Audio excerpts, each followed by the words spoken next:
In this video, I'm going to show you how you can stop or disable video autoplay on Google app. As you can see on my homepage on Google app, if I scroll down, video autoplays each and every time I'm connected to Wi-Fi. Now, the good thing is Google app allows you to disable this. If this video helps, please like and subscribe.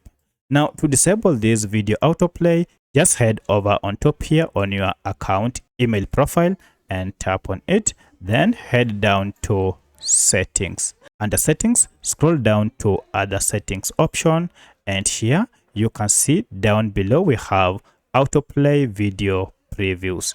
As you can see, if I open, it is currently set to only on Wi-Fi. However, I don't want these videos to autoplay even when I'm on Wi-Fi.